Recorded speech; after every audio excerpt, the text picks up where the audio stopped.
What's up, everybody? Welcome back to Remember the Game. It is my retro gaming podcast where every week a buddy of mine and I sit down and we geek out about the games we played back in the day. My name is Adam Blank. Thank you so much for listening to the show. And this week it is episode 265, and it's another one of our world-renowned revisited episodes where we take another look at a game we covered way back in the early baby days of Remember the Game. And this time around, we're actually talking about a pair of games that we covered way back on episode 27, and that is Sonic the Hedgehog 3 and its lock-on partner, Sonic & Knuckles. And when we originally covered these back in the day, I was working primarily off memory. I didn't play them a lot growing up, but over the past couple of weeks, I actually played through both Sonic 3 and Sonic & Knucks on the Origins collection. Beat both of them, by the way, because I'm slowly getting not completely shitty at Sonic.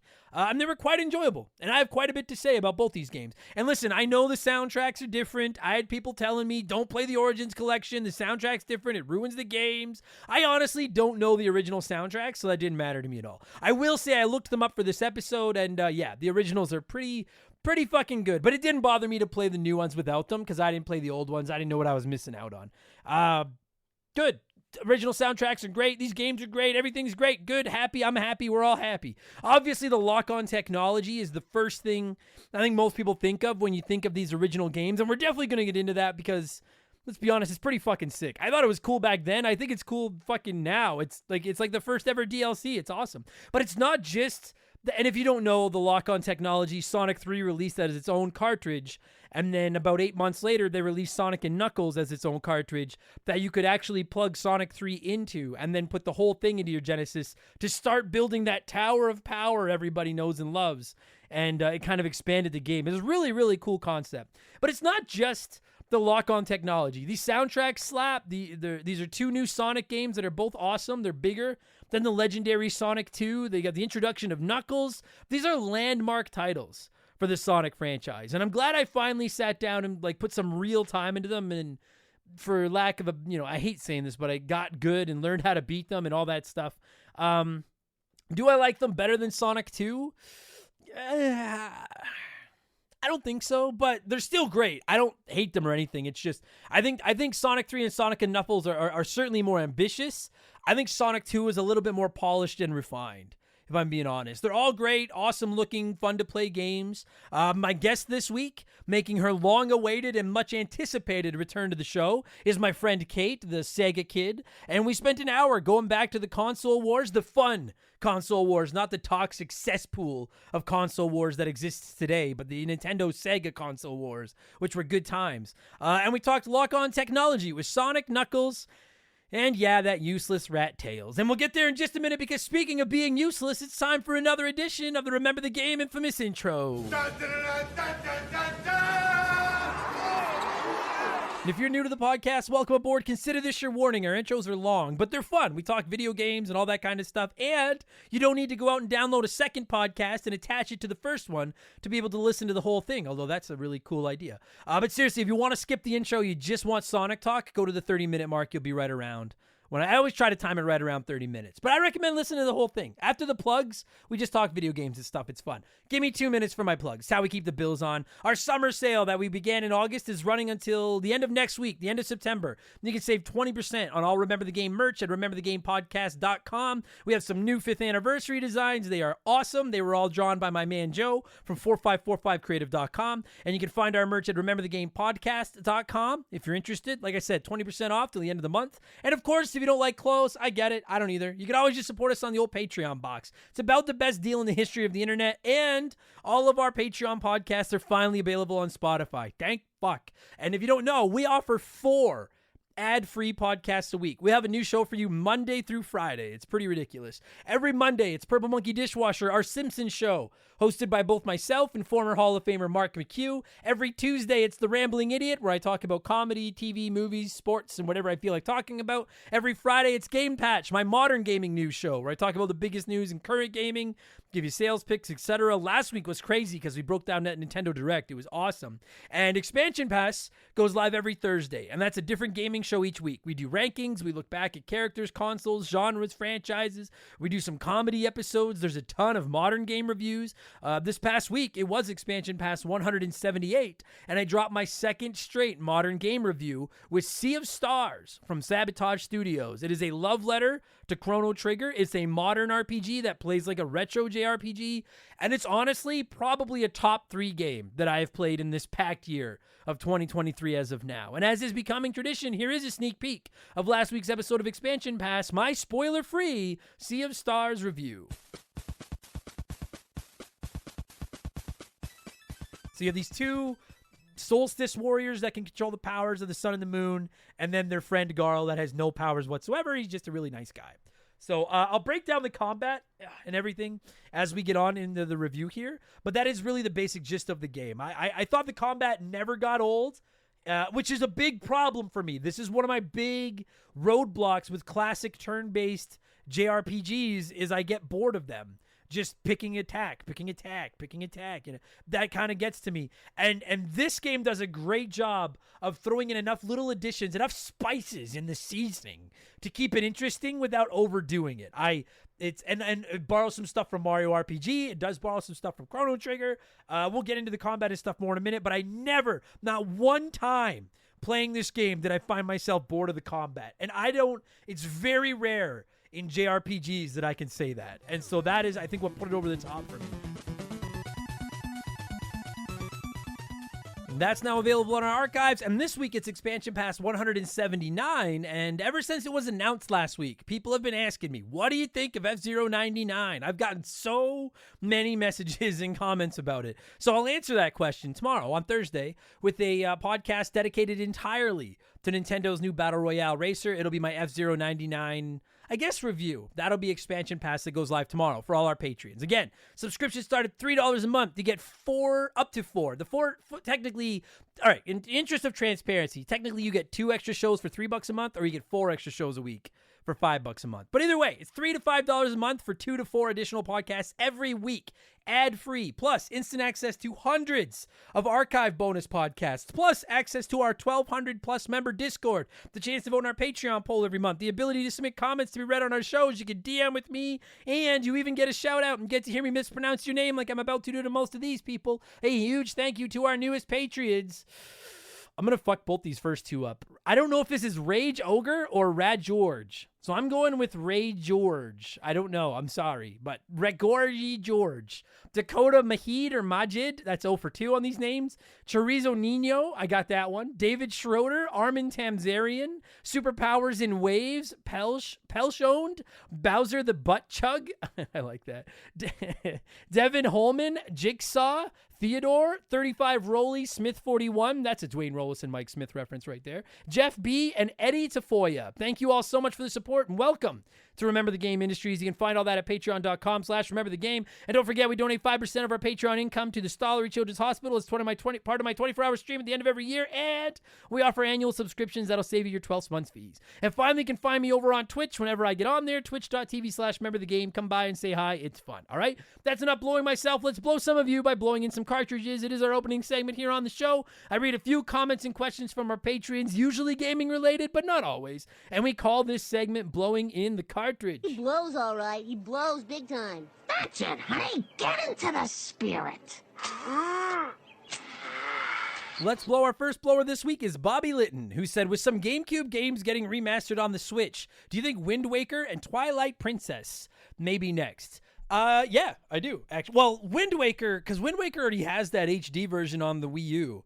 I'm shocked that hasn't already been brought over to the Switch. Twilight Princess, I could see. If we got Skyward Sword and stuff, I could see those. I'm shocked we didn't get those during the 25th anniversary of Zelda a couple years ago. I think I said I'd eat my hat if we didn't get those, and we didn't get them. And I'll tell you right now, if you've never tried to pass a hat, whew, not pleasant. But yeah, I could see it. I know some people have said, actually we're going to get to this a little bit later too. Some people have said Nintendo seems to be doing a lot of remakes lately and a lot of re-releases. I don't disagree, but I think they're getting into the end of the line with the Nintendo Switch. I think by this time next year, they'll have announced the Switch. It might even be out. I don't think it will be. I think it'll come out in the fall. I'm predicting October of next year is when the next Nintendo system releases. But they got to start saving some of their biggest bullets for launch titles for that next system. I mean, whether it's Metroid Prime 4, if it's a new Donkey Kong, if there's a new Mario, if there's Mario Kart 9, if multiples of those games are in development, I think sooner than later they need to shift their attention toward their next system and have a launch lineup ready. And I think remasters and stuff like that of these old games are a great way to kind of, keep the Switch propped up as they chug across the finish line. Because most systems, they start to slow down toward the end, right? They're, because developers are shifting their attention to the new system and everything like that. So I think we could get some more GameCube games. As you all know, we got Metroid Prime remastered. If you haven't seen it yet, we're getting Paper Mario: The Thousand Year Door remastered next year, which is fucking awesome. I wouldn't be surprised if we got Wind Waker. I wouldn't be surprised if we got Twilight Princess. I'm trying to think of what else on the GameCube. I think Metroid Prime 2 is practically a lock. I wouldn't be surprised if we got Luigi's Mansion, because I know we're getting the Luigi's Mansion 2 port over there pretty soon. It's a great way to prop it up. Would I rather just see the original GameCube games added to Nintendo Switch Online? Absolutely. Are they going to do that? No, because now they know we blinked. We fucked up because we blinked and showed them that we'd pay for them. So now they're going to make us pay. But yeah, I could see those happening. I feel if I had to pick 3 GameCube games that haven't already been announced that I think are going to get Switch ports before it's all said and done, Switch remasters, Metroid Prime 2 is number 1, Wind Waker is number 2, even if it's just that Wii U port, and maybe Twilight Princess does make sense as a third one, because Zelda sells. Yeah, probably those 3. I think that's what it'll be. Thanks for writing in, buddy. The Supreme Chosorizo said, Nintendo says they're already working on the next mainline Zelda. Where do they go from here? Personally, I want a Wind Waker sequel. I would love a Wind Waker sequel. I don't think we're going to get a Wind Waker sequel. I don't know. They've said that, they've run the ship. Sorry, there's 2 Zelda questions out of the top. I guess one wasn't totally a Zelda question, but 2 Zelda questions out of the top on a Sega Sonic episode. They've said that they're not going to go back to the Breath of the Wild Tears of the Kingdom well again right away. So, assuming, because I wouldn't be surprised if we get an HD port of Breath of the Wild as a launch title for the next system. That wouldn't surprise me at all. But as far as the next new mainline Zelda game, I think that they go back to 2D. I think we get something along the lines of a Link Between Worlds, maybe the Link's Awakening remake, the clay-looking kind of one. I think that's what they'll do, because I think those are probably easier to make, and I think that'll buy them time to make the next 3D one. So that's my prediction, is that we get another 2D Zelda. Or, just because I seem to be willing shit into existence like crazy now, a full-blown remake of Ocarina of Time. But I think it'll be a 2D Zelda. I think that'll be the next one. Moses McGillicuddy wrote in and said, I've been watching this guy on YouTube called The Completionist, and man, it just seems like torture. Prior to being so busy with the show, have you ever been have you ever been a 100% completed game guy? First of all, yeah, shout out to The Completionist. I've watched The Completionist a bit, and I feel like that would ruin gaming. I'm sure he doesn't do it all himself. I'm sure he has help. But that just, if you've never seen it, this dude does everything in a video game. And some of the games today, with how big they are, it just sounds like hell. Because I'm not a trophies or achievements guy. I rarely go for 100%ing games, to answer your question, Moses. I did it with Super Mario World. I've never 100%ed a Donkey Kong. I don't 100% my RPG. No, I'm not. Truthfully, no. Very rare. I only have 2 games that I've gotten all the achievements on. And that is Cyber Shadow and Nobody Saves the World. I have 1 platinum trophy on my PlayStation account, and that's for Sly Cooper, which was fucking awesome. So I guess I 100%ed that. But no, I would say 90% of the games I play, I beat them. I definitely put a lot of time into them, but I'm very rare do I go for the complete 100%. Pretty rare. So no, not for me. I would call myself the half-assedness. The completionist, the half-assed. I am officially Adam, the half-assedness. Pelshoned said, with all these remakes being released in the last few years, are you as afraid as I am that the video game industry will become what Hollywood is today with remaking everything? I don't know, Pelshoned. A lot of people have mentioned that we're getting too many remakes and stuff these days. Listen, we are getting a lot. I won't deny that. We are getting a lot of remakes. But I'll say a majority of them I enjoy. Resident Evil 4 Remake is going to be a finalist for my Game of the Year. It was fire. Resident Evil 2 Remake was insanity. Dead Space Remake was really good, although kind of not necessary, but still really good. Final Fantasy 7 Remake was spectacular, and Rebirth looks awesome. I'm pro I'm pro remakes with the caveat of like, I hope it doesn't stop us from getting new games. And I don't feel like it has. We're still getting new Final Fantasies. We're still getting new Resident Evils. We're still getting new Zeldas and new Marios and new Metroids and new insert the game that's been remastered for you here's. So as long as we're still getting new games, I don't have a problem with it. I think it's an easy way, because the thing is too, and I think this is something to be kept in mind, is games are getting bigger and bigger and more complicated and harder to make, and they take longer to develop, right? So game developers, and I might be talking out of my ass, I've never developed a video game, but I assume they're getting bigger and harder to make. So game developers need stuff to fill the gaps between these long development cycles, right? So remakes and remasters are an easy way to resell a game that people like. And the thing is like, the fact remains, whether you like them or, and this is not directed directly at you, Pelshond, but for everybody that thinks there's too many remakes and remasters, the companies wouldn't keep making them if they weren't selling. So clearly people are buying them. And if people are buying them, why wouldn't you keep making them? And if they're an easy and affordable way to kind of fill in the gaps between your really big, complex 200-hour RPGs and stuff, then so be it. I enjoy the remake. I love it. I love seeing PS1 and old games remade. I want them to keep making them, just not at the cost of new games, which I don't feel like we've crossed that threshold yet. Maybe someday, but not yet. Chris Pinchin said, if you could choose one game to show your 10-year-old self what the future of gaming looks like, what would you choose? Would it be a high-resolution epic like God of War? Would it be a mobile game like Genshin Impact that shows how much power you have in your pocket? Would it be a gigantic game like Ark, just to show we don't need to worry about discs anymore? Or maybe Minecraft with its endless gameplay and infinite creativity? That's a great question. You know, my first thought was I'd show 10-year-old me Tetris 99 because I loved Tetris as a kid and just be like, someday this game will be your life. But in reality, if I was going to show young 10-year-old Adam what the future of gaming looks like, you know what? Keep in mind that I was 10 in 1993. So I was 10 before PlayStation, before Xbox. I was 10 in the Super Nintendo Genesis era. I'd probably show me Tears of the Kingdom. Tears of the Kingdom or Breath of the Wild. Because I'd be able to relate to Zelda more than I honestly don't think 10-year-old me would like God of War. I'd be like, because I don't care about mythology and stuff. I think I'd be like, this looks nice, but even as a kid, the graphics never mattered to me. I just wanted to play a game I liked. But I think Zelda is like, this is old, but it's new. This is what Link to the Past will be like in 30 years. I think Tears of the Kingdom is the game that I would go back and show me. Or Minecraft. But I think if I showed young me Minecraft, he'd be pissed off that he couldn't play it. Because I'd be like, all right, well, now I'm going back to the present to play Minecraft. Fuck you, stupid Adam, with your goofy eye and your big glasses. Everybody hates you.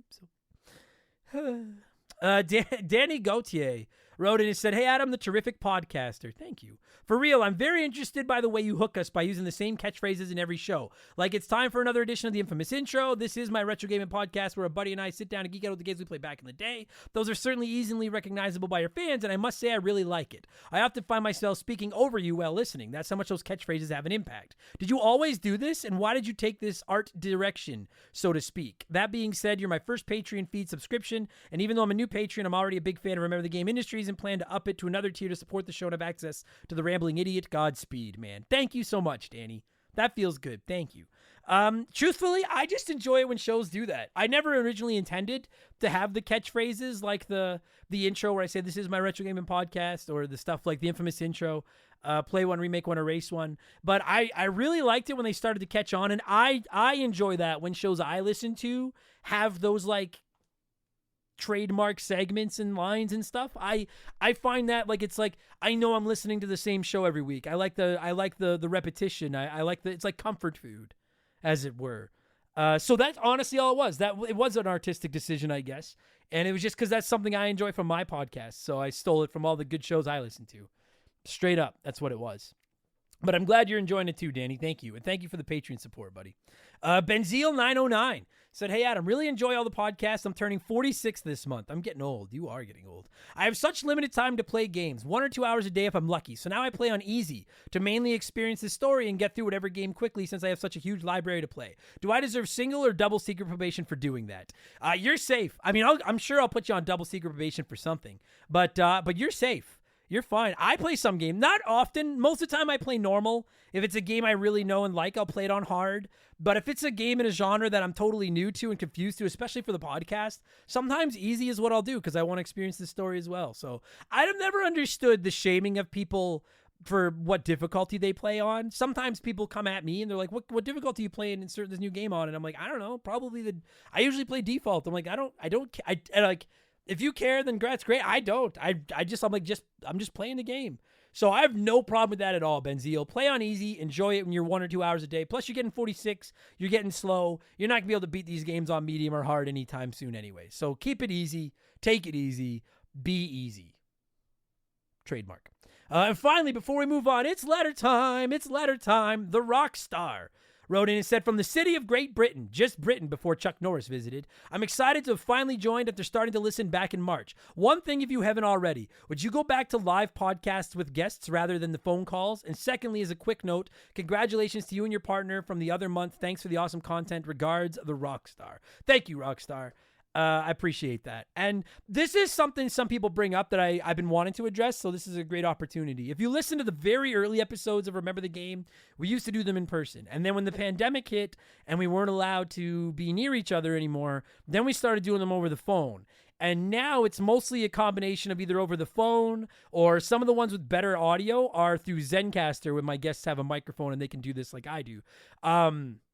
The truth is, we'll probably never go back to in-person podcasts for a multitude of reasons. Number one, a lot of my regular guests have actually moved away. A lot of them don't live in Edmonton anymore. Some of them live in BC, Ontario. One lives in the States. So it's just, we can't do them in person. Number two, when we started the show, we would bang out 2 episodes in a session. So a friend would come over for a couple hours. We'd have a beer. We'd bang out 2 podcasts. But there was a time in Remember the Game history where I had 9, 10, 11 episodes in the bank. Because we were talking about games I remember from my childhood. You could come over. We could bang out 2, no problem. Now I almost play a game a week to get ready for the episode of the show. Because we've almost run out of old games that I know well enough to just cover. So I don't have time to have a guest over to record 2 in a row. And a lot of the time we're scrambling to squeeze it in on like Monday night when the show goes live on Tuesday. So we don't have a lot of my friends have kids and stuff now. Some of them live out of town. They all have jobs. So the phone is just so much more practical for them. I would love to do all of them over microphone like this on Zencaster with it sounding smoother and everything. But the problem with not having a consistent co-host, if I just had one co-host, like Mark McHugh on Purple Monkey Dishwasher, we made sure we got him set up with good audio equipment so we could do them over the Zencaster and the audio is crisp and we both sound like we're in the same room. Some of my friends, they do one of these every 6 months and they don't own any of this equipment. That's just like a fun hobby to them. Phone is the only option. Like I can't afford to buy everybody a mic and set it all up for them. So I appreciate the feedback. I know a couple people have mentioned it. I hope that sheds a little bit more light on our process. It's just unfortunately not practical these days, like it used to be back in the day. Plus, I'll be honest, I don't want them in my fucking house because some of them are shady people, but mostly the first couple reasons. Thanks, Rockstar, for the support and kind words. Thanks, everybody, for writing in. As always, we need to keep the ball rolling. So let's switch things up and get into our Smash Hit segment, the official game show of Remember the Game Industries. It is Play One, Remake One, Erase One.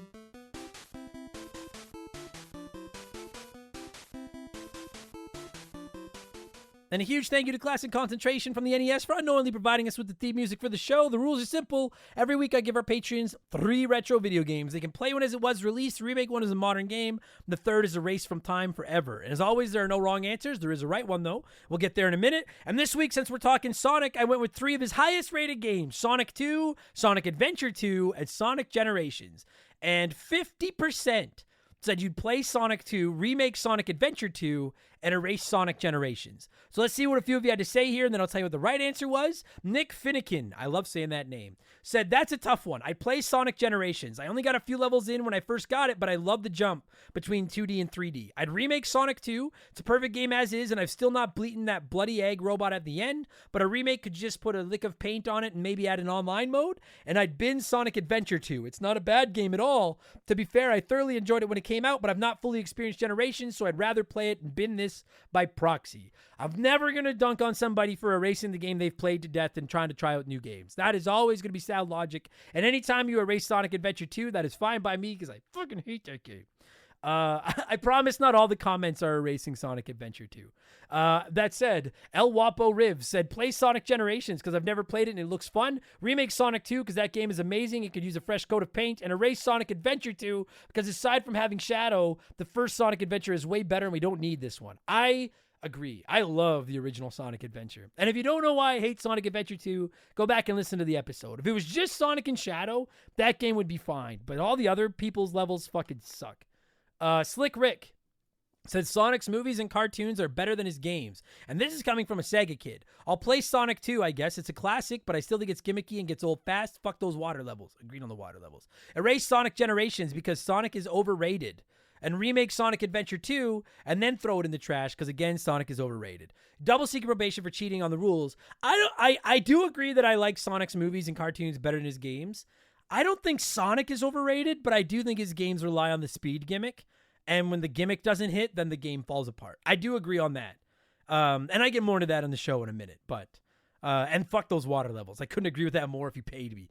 You've got the shinning. Said, oh, wow, I'm in the minority here. My first console was a Dreamcast, and I love Sonic Adventure 2. I know you hate it, Adam, but that's okay. So I'll play it for the nostalgia, and I'll remake Generations because I've never played it and keep it the same idea with more levels, which means I have to erase Sonic 2 because them's the rules, I guess. Yeah, I understand that. Like, I don't want to erase Sonic 2 either, but wait till we get there in a minute. I understand. Robert Candeloro said, I'm going against the grain here. Play Sonic 2. It's perfect as it is. Remake Sonic Generations. It doesn't need a remake, but I'm not erasing one of the better Sonic games of the 21st century. And then erase Sonic Adventure 2. I didn't love it, and I can't trust Sega to make it any better. Believe it or not, I'm going with 8% of you this week, including Mizuru, and we're not erasing Sonic Adventure 2. Listen to this. Mizuru said, play Sonic Generations. I played it this year for the first time, so I'd easily play it again. Remake Sonic Adventure 2. Having played this game for hundreds of hours, I'd make small adjustments like giving Shadow more levels and maybe revamping the shooting stages. Erase Sonic 2. I haven't played it, and seeing as I despise 2D Sonic and not being able to see what's in front of me, I'd more than likely never will anyways. That boggles my mind because I think 2D Sonic literally runs laps, pun intended, around 3D Sonic. But it's crazy that we have the same order for completely different reasons. I myself am going to play Sonic Generations because I never have, and I really want to. I have it on my Xbox. People have recommended it to me. I will play it eventually. It looks awesome. I'm going to remake Sonic Adventure 2, and I'm just going to get rid of the Knuckles, Tails, Eggman, and the Bat levels because I hate them, and just let you play as Sonic and Shadow so it's like Sonic Adventure, and it'd be fucking awesome. Because I fucking hate those other levels. And I'm going to erase Sonic 2, which, like, I know it sounds sacrilegious. I like it a lot, but it's the Sonic game I've played the most. And we have Sonic Mania and Sonic 3 and Sonic and Knuckles, so I could live without it. But I love that game. There you go. That's it. Thanks, everybody, for playing, as always. Let's get a quick word in from our sponsor, then I'll tell you what I've been playing, and we'll get into the Sonic talk, okay? We'll be right back. We've had some great partners over the years here at Remember the Game, but I don't know if any of them have hit home for me quite like Hometown Hero does. No pun intended. Don't start. It's a transparent, honest cannabis company that helps people and gives back to those that have served their country at the same time. I mean, come on. As soon as I read about these guys, I knew I wanted to work with them. Hometown Hero is a cannabis company out of Austin, Texas, and they were founded back in 2015 by a U.S. veteran. They have two goals: create premium hemp products that can help everyone, and to support veterans by donating a portion of those profits to organizations set up to take care of those who have served. Hometown Hero products are of the highest quality, and everything they offer is made right there in the U.S. of A. Gummies, caramels, chocolates, drink mix. There's something for everyone. And what's more, their hemp is grown locally in Texas, which is something they should and do take a lot of pride in. And they offer certificates of analysis for everything they sell because they want to be clear that their products are as advertised, both in terms of potency and ingredients. No contaminants, you get what you pay for. Just how they conduct business is enough to get my good eyes' attention, but when you circle back to the fact that the company was founded by a veteran and they put such heavy emphasis on supporting veterans, this isn't just lip service. I'm not reading a script I was given here. I'm proud to have Hometown Hero associated with Remember the Game. Reclaim your evening. Visit hometownhero.com and use code RTG to take 20% off your first purchase. That's hometownhero.com, code RTG for 20% off your first purchase. This is an ad by BetterHelp. A band once said, "Work sucks, I know." And I think most people agree with them. Workplace stress is now one of the top causes of declining mental health, with 61% of the global workforce experiencing higher than normal levels of stress from their jobs. And while walking away from your job might not be an option, taking a little time every day to focus on yourself and your mental health can make a huge difference. I know in the summer I try to get outside every day, get a little bit of sun, and just enjoy the outdoors. It really helps. At least until my allergies attack, and then it's ugly. It's important to take steps to combat work stress, and therapy can be a huge one. It's not just for overcoming trauma. Therapy can help you define work goals, set some work boundaries, develop coping skills. It's like a cheat code for life. And if you're thinking, man, I'm too busy for therapy, well, look into BetterHelp. They make therapy as convenient as possible. You can meet with one of their over 30,000 therapists online and on your schedule, just like over 5 million people around the world already have done. As the largest online therapy provider in the world, BetterHelp can provide access to mental health professionals with a diverse variety of expertise. Unwind from work with BetterHelp. Our listeners get 10% off their first month at BetterHelp.com/rememberthegame. That's BetterHelp, HELP.com/rememberthegame. All right, what have I been playing over the last week? A lot, actually. I've been playing Sonic 3 and Sonic & Knuckles. Beat both. Proud of that. We're going to talk about that momentarily. I've been playing Star Wars Jedi Academy. It is fucking awesome, dude. That is the best lightsaber mechanics I've ever experienced in a video game in my life. We'll be reviewing that probably next week on the show. I've been playing F-Zero 99. It is fantastic. We'll be reviewing that on Expansion Pass tomorrow. And I've been playing Starfield, which started out slow as fuck and wouldn't hook me, and now I'm obsessed and can't stop fucking playing it. I definitely have some gripes, but I'm going to put a few more weeks into it and then eventually drop a massive expansion pass on it. So lots of video games, man. I am playing like a fiend right now. Let's talk Sonic 3 and Sonic & Knuckles. That's why you're here. As always, I like to let the listeners sound off before my guests and I hug the microphones. Let's see what a few of you had to say here. Justin Valarelli said, best Sonic game hands down. Each zone is memorable. Soundtrack is the best. I play it all the time while teaching my 5th graders, and they love it. Only Mania tops this one for me. I also think Sonic Mania is the best Sonic game. But I want to know, how do you play it while you're teaching 5th grade? Are you not teaching them like presidents and stuff? You're teaching them like what matters in life is always having a ring? Like, what are you teaching them how to punch their hands into walls to climb them? I want to know more about this, Justin. How are you teaching 5th graders while you play Sonic 3? Wish I had a teacher that did that. TomTom13, there's my voice crack. TomTom1313 said, I only had Sonic 3 as a kid for a couple of years and I was obsessed with it. Except for that fucking carnival level, the game was near perfection for me. That floating column can eat my whole ass. I agree. I fucking hate the carnival level too. So when I finally got Sonic and Knuckles in my late teens and connected them after reorganizing the entertainment center to fit the Tower of Terror, it blew my mind. I easily have spent 100 hours in these games, unlocking all the Chaos and Super Emeralds with all the characters, my all-time favorite Sonic game. Kate mentions in the show that she had to rearrange her living room to make this fit into the TV stand as well. That's funny. Fuck that Tower of Terror, man. What an iconic thing for Sega. Ray George, don't know how the fuck to say that, said, as a Sonic diehard, I love this game. I remember the commercials with the lock-on technology. Blew my mind as a kid. This was by far my favorite of the Genesis originals. So I ran a poll asking people, what do you like better, Sonic 2 or Sonic 3? And it was about 65-35 in favor of Sonic 2, which I found interesting. But these are two of the most prized Genesis games by a mile. Deservedly so. Absolutely. They're great games. Matt B said, big fan of this one. Sonic 3 was definitely my favorite one out of the original trilogy. The levels were great, except for that circus one. Agreed. And the music was even better. Then add in Knuckles and the whole dynamic of the game changed. Side note, with Sonic and Knuckles, did anyone else do the trick that if you put Sonic 1 cartridge into it and hit, if I remember correctly, A, B, and C at the same time, it would let you play a ton of those blue sphere bonus stages. Even had passcodes to save progress also. For me, it was easily one of my favorite things with Sonic and Knuckles game once I somehow figured that out. I did not know you could do that. I didn't own these as a kid either, though. I always wonder what happened if you put Sonic 1 in it. Like, did it explode? But I guess it didn't explode. Maybe you could play the Spheres games. It's interesting. And Shawsome1 said, this game is perfect. Perfect. Everything, down to the last minute details. The level designs, the small sprite animation scenes giving life to the story, the soundtrack, Hypersonic, Hyper Knuckles, Super Tails. I could go on forever sucking this game's dick. Forever and always the greatest Sonic game. It's interesting. I disagree because that fucking carnival level can lick my taint. But it's time to talk Sonic 3 and Sonic and Knuckles. I know that's why you're here. Kate's excited. I'm excited. We're doing it by the phone because I just explained. I'm sorry. I suck at tech. But let's do it. I'm going to cue up some of this music you all love so much.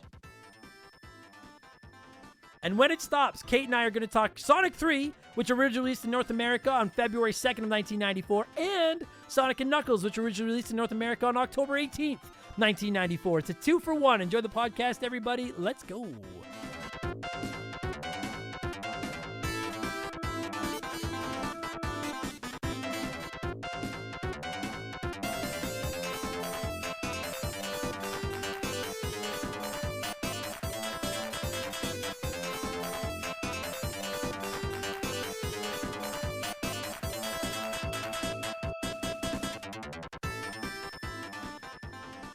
All right, so joining me via the blank phone this week to talk not one, but two games due to the miracles of lock-on technology is a good friend of mine and a very requested guest. And I'm not just kissing your ass. People really have been saying, when the fuck is Kait coming back on the show? Shut up. Kait's back on the show. It'll be another year before we do it again because Kait's the busiest person I know.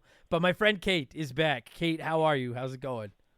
I can't believe you are allowing us to cover two Sega games in one podcast. It's like the best day of my life. And it's the second, because we did this back in like episode, 25 or 26 or something.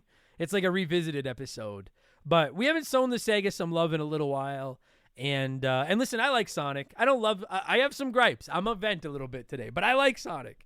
And it's cool that we're talking like, dude, I gotta say, man, I was just playing Sonic 3 a couple of days ago. I played Sonic and Knuckles like an hour ago on my Switch on the Origins collection. And even by today's standards, I find the concept of this lock-on technology and all of that just mind-blowing. It's the craziest shit to me. I don't know. It's weird. Revolutionary. This is like an early 90s game that was already ahead of its time. Yeah. And it's like, so I guess, and you're like, so I was looking at it, I was thinking about it, and I'm like, dude, this is almost like the first ever DLC. 100%, like an expansion pack, or like, yeah, exactly. Yeah. It's just that, like, and you know what's funny too is if they did this today, imagine if like Sonic's got a new game coming out next month, Sonic Superstars. Imagine if they released that game on October 17th or whatever the fuck day it is. And then a few months later, they're like, by the way, we have another expansion where you can play as, I don't know, fucking Eggman or something. But it's not like a $10 DLC. It's like a separate cartridge on your Switch or your disc on your Xbox or PlayStation. And then you have to put this one into the other one, pay full price for it again, plug it in, and then you'll get the set. Like, people would fucking riot in 2023. I think there would be 7 of us that would be like, wow, that's the coolest fucking thing ever. And then that 7 of us would also probably try to cram 2 discs in our Xbox at once and fuck that up too. You're right. You're right. I believe that something would burn down for sure. No question. But back in the day, this shit was crazy. And I remember that. By chance, if you don't know, if you're listening to this and you don't know, my understanding, and Kait, if you know better and I'm wrong, by all means. My understanding is that originally, like, Sonic 3 was going to include Knuckles, and all the stuff that comes with Sonic and Knuckles was going to be part of Sonic 3, but then they had to get it out early, and they didn't have enough, they didn't get it done in time. So they released Sonic 3 as its own game where you play as Sonic and Tails, and Knuckles is a bad guy who's working with Robotnik and all that stuff. And then a little bit later, they released a Sonic and Knuckles lock-on cartridge that you could like insert the Sonic 3 cartridge into, then put it into your Sega, and then you could play the game as Knuckles instead of as Sonic and or Tails. And yeah, I know they had rushed to get it done, and then however many months later, it was basically like a part 2 of the game too. Like they just cut off half the story because they couldn't do it in time. Yeah, exactly. Like, so if you've never played it, like you can play Sonic 3, and it is literally, I mean, it's not exactly like Sonic 2. Like, we'll get into that. But it's a Sonic. It's a classic Sonic game where you play as Sonic and Tails. And Knuckles is like, we all know now that Knuckles is a good guy. But this is his debut, and Robotnik convinced him that Sonic and Tails were the bad guys. So Knuckles is helping Robotnik and helping stop Sonic and Tails. And then at the end of the game, he finds out the truth, and he helps you, and you defeat Robotnik, and that's all well and good. But then you're right, yeah, it's almost like an expansion where the second game, Sonic and Knuckles, picks up after Sonic 3, and you get to play through a lot of the same levels and even fight similar bosses. They're just not Robotnik, they're robots, but as Knuckles instead.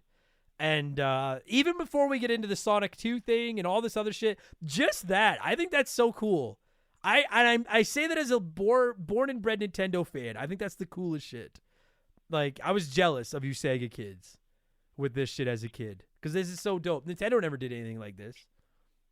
No, and they brought in this cool ass character. Like, probably as a Nintendo kid, you're making fun of Sega kids for loving this weird blue blob. Like, a hedgehog can't actually run. Like, hedgehogs are idiots. But then you bring in I can't pronounce it. Echidna? Yeah, I don't know how to say it either. I don't know. You bring in Knuckles, this cool ass guy with a walk on song that rivals anyone's entrance song, like with these little spiky little boxing gloves and this asshole attitude. Like, this is like the best thing ever. It's a villain you have to like. Yeah, and it's wild because like, I mean, I'm gonna put my cards on the table. Like, I like Sonic. I've never hidden the fact. I could take or leave his games. I like his games. They kind of irritate me sometimes. We'll talk about that. But like the character, I think he's like the coolest fucking character in the world. And I used to watch his cartoon, and I collected his comic books, and I've always really liked Sonic. Can you say that one more time? I didn't hear you. He's so cool. I need to hear one. Sorry, again. What? Who is so cool? Oh, Sonic. He's the coolest shit in the world. Perfect. Mario, Perfect. listen. Perfect. Mario's games are better, but Mario's like a fat guy that has like an annoying voice that isn't even his voice anymore, apparently. Whereas like Sonic's like, yo, I eat chili dogs and I have spiky hair, and I'm like, that was Sega's whole MO, is they were like, we're the coolest kid and like Sonic is cool. But you're right. I fucking hate Tails. Tails is not cool at all. Tails sucks. But Knuckles, I remember when Knuckles debuted too, and it was like, holy fuck, who's this guy? It's like, this is Sonic, but his spiky hair is like, I think it's supposed to be dreadlocks. I'm not sure. I think so, yeah. Yeah. And then he's got these two giant mittens with massive spikes on them, and it's like he can do all the shit Sonic can do, like go into a ball and run fast and everything, but he also glides through the air and climbs walls with his spiky knuckles. It's like, this guy's fucking, you're right. And like a lot of the Sonic characters since then have been so stupid. Big the Cat can get AIDS. Like, I fucking hate that cat so much. But I don't like, I'm honestly trying to, I guess Wario would be the Knuckles in Nintendo. Yeah, I think that's probably your closest comparison. Like kind of the rebellious. I know he's kind of turned into a bit of an anti-hero. He used to be a villain, but like, let's listen. And I love Wario, but let's put our cards on the table. Wario's not quite as cool as Knuckles is. Not quite. No. Almost. No. But not quite. Yeah, I just that. You're right. And what's fucking crazy about that is like, I've read books about Sega and about the history of Sega, and like their whole focus was how cool Sonic was. That was all they wanted, was to be the cool system. And then they managed to create this new character that is arguably even fucking cooler. Like, right? Like, you're destroying your own mascot. Yeah. Like that's insane to me. And then like, and the craziest part of all is like, all they had to do was create Knuckles and make him a bad guy, and it would have been like, wow, that's a really cool villain. But then they were like, you know what? Let's make him into a good guy eventually. And then like, oh yeah, by the way, you can play as him. And then, oh yeah, guess what? By the way, you can play your old Sonic game as him if you want to. And it's just, dude, Sega went out of business, and we all, well, as far as a console manufacturer, and we all know that. But like the Sega channel, this lock-on technology with this, the Sega Dreamcast, Sega is so ahead of the curve so often. And it's just, fuck, there's like a saying in business, you're smarter than me. Early or wrong, it makes no difference, or something. Do you know what I'm saying? I don't know what the saying is. No, I know what you're getting at. Yeah, and I think that Sega, I do think they're wrong sometimes. I think like the Sega CD 32X Saturn generation was a mistake. They've made some mistakes, but like they have been ahead of the curve so many fucking times. It's just all about like pushing the envelope and like trying to find that next innovative thing. Maybe that's what it has to do with, right? Like, they could be dropping the stupidest idea ever, but if it works. Totally. Yeah.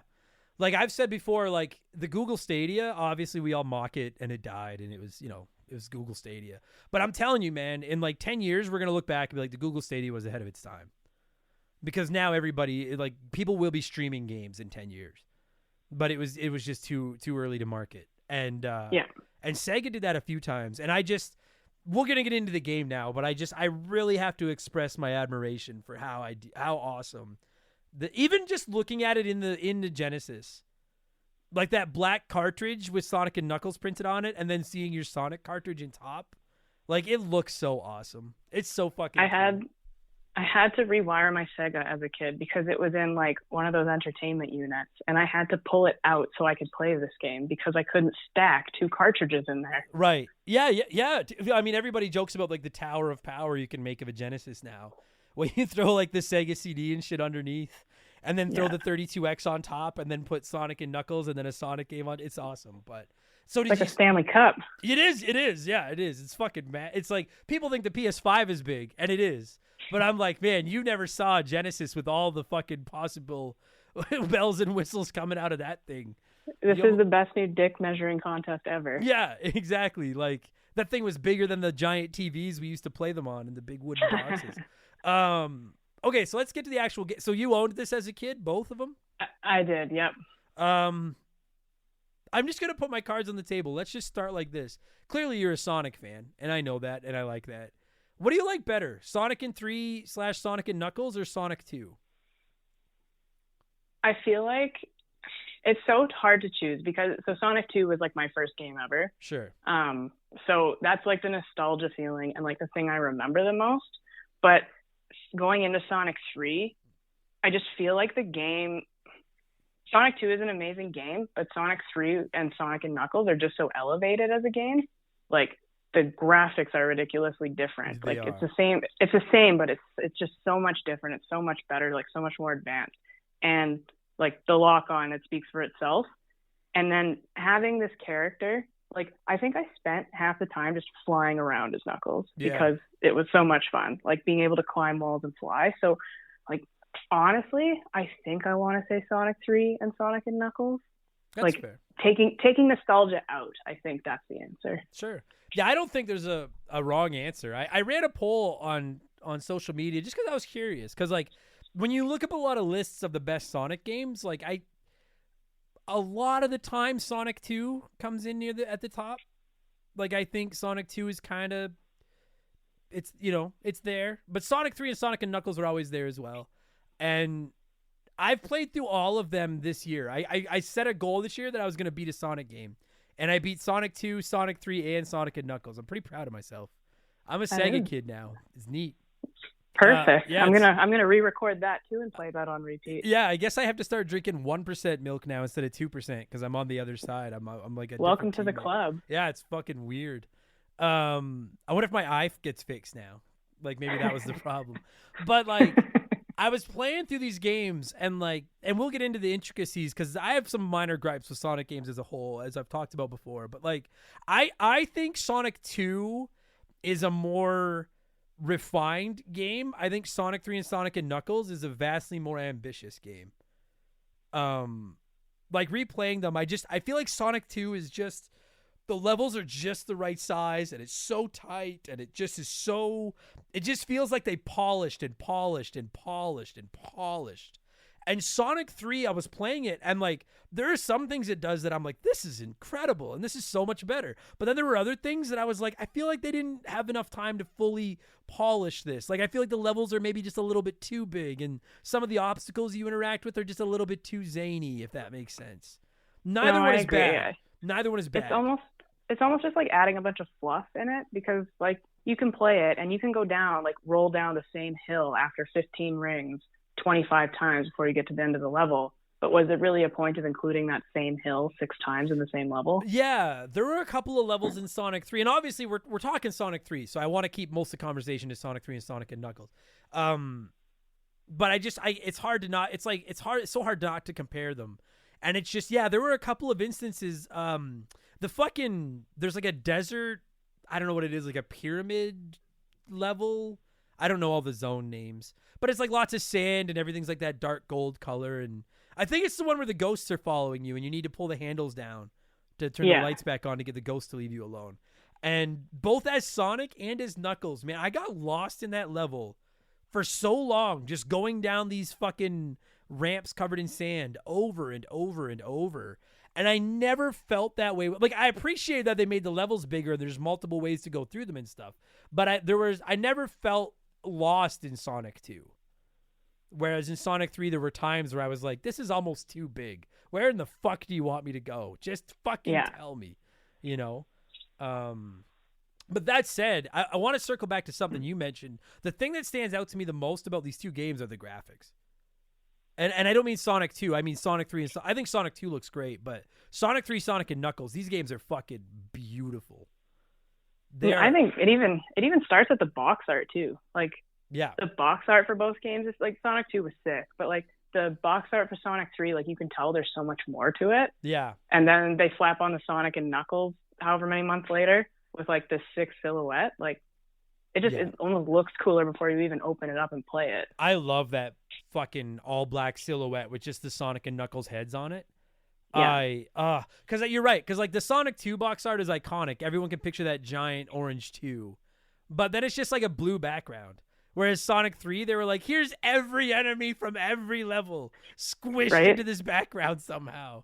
You're right. It is. And then that box art for Sonic and Knuckles is so dope. But I was just playing them, and I'm like, dude, I've said it countless times. I'm so in awe of the way Genesis games looked, and I'm like, I don't know if there's a game on the Super Nintendo that maybe like a Donkey Kong Country 3. But I'm like, I don't know if there's anything that pops like this game does. Everything is so bright and so colorful, and it has that aura of 3D, even though it isn't. You know? I agree. They're just, and Sonic and being blue and Knuckles being red really works. If that makes sense. Like they look it's like the old blue-red competition, right? Yeah, like they look like they're glowing against the backgrounds and stuff. That's why you don't play as Tails. Yeah, Tails sucks. Tails just blends in. Tails is orange and dumb. But the blue and red works. And then speaking of the backgrounds, dude, the backgrounds. Like you can see like the floating island in the background, and just in the very first level you're going through the forest, and then the Robotnik machine shows up and rains fire down and everything's on fire. And fuck me, it looks so good. Beautiful, beautiful fucking video games. And seamless, like no slowdown. They just run. Like, which is the whole point of Sonic, I guess, is that it has to run. Yeah, well, I think that's probably one of the coolest things of Sonic games. Like it is seamless. I think it's the perfect way to describe it, because you're literally every zone kind of has like that ending that flows into the next one. Oh yeah, you're right. Like it doesn't do like the load screen. And then it's or he just falls into it or whatever. But it just seems like everything is in such like a perfect sequence. Yeah, because like in Sonic 2, like you do the Green Hill zones or whatever, and then it's like the chemical plant zone or something, and it's just like, oh yeah, he ran through the woods and now he's in a factory. Like, of course he is. Shut the fuck up. Whereas you're right, everything is like you beat a level in this, and then it shows the way you segue into the new world and everything. It almost like.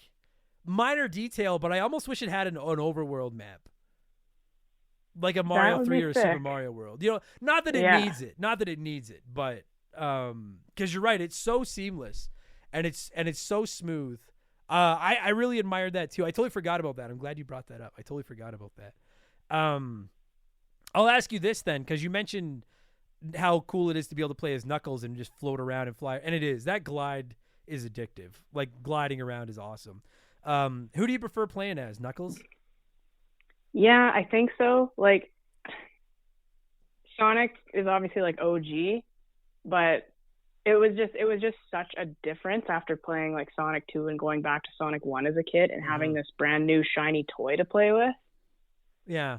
And I agree. And to me, it's not just doing something because like Sonic's cool, but yeah, like Sonic doesn't have a lot of like, I mean, if you put your cards on the table, like I know they add more power-ups in this game with like the fire orb and some of those cool things, but Sonic really doesn't have a very big, not artillery, but arsenal of. Yeah, that's the word. Thank you. I stopped smoking pot. Yeah, he doesn't have a very good arsenal. He basically can do his spin move, and then in this one they added that like when you're in the air, you can hit the button again, and it almost does like a shockwave attack of some kind.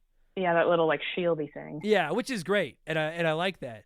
But I don't think it's just that I'm bored of playing as Sonic. It's that glide and the climbing of walls really does. It really opens this game up, especially with the dependence on the bigger levels and all the exploration and stuff. It's and I'll tell you, dude. Like, and if I'm wrong, tell me. Every time I play a Sonic game, I get into the habit of going fast, like it tells me to, and then I'm just running into enemies and fucking traps and shit all the goddamn time. Probably the worst part of these games is that because you're conditioned to know this is a speed running game, go fast, go through hoops, go through down hills, spin around, and slam into a spinning, spiky fucking chain in the middle of a forest. Oh, and fuck me. And like, it has taken me a long time. I've slowly reprogrammed my mind to understand that like it's a Sonic game. It's not a matter of if you get hit. It's a matter of what do you do after you are going to get hit. It like the levels are so full, but it's the fucking traps that drive me crazy. Getting squished, dude. 2/3 of my deaths in Sonic games are either from drowning or from getting squished because Sonic is made of glass apparently. Like as soon as a wall even gets too close to touching another wall, like a moving platform, there's no grace period. You're just dead. And it fucking drives me crazy when I run fast, fall into a hole like that, get squished, and it's like, fuck me, I guess. Like, I had no chance to react to that. Makes me I'm not crazy. gonna lie. I tried a little bit to play this week leading up to this, and I almost lost an Xbox controller getting squished by spikes coming down. Yes. Dude. It was almost broken. Yeah, it was almost gone. I rage quit yesterday hard because I was like, fuck this. I'm so sick of getting squished by stuff. But that's where, to get back to the Sonic versus Knuckles comparison, that's where I agree with you. Like, it's hard to play as Sonic and go slow because the game, for better and for worse, has that like physics engine where when Sonic's going slow, like you can't even go up hills. You know, like it, which I think is realistic and neat.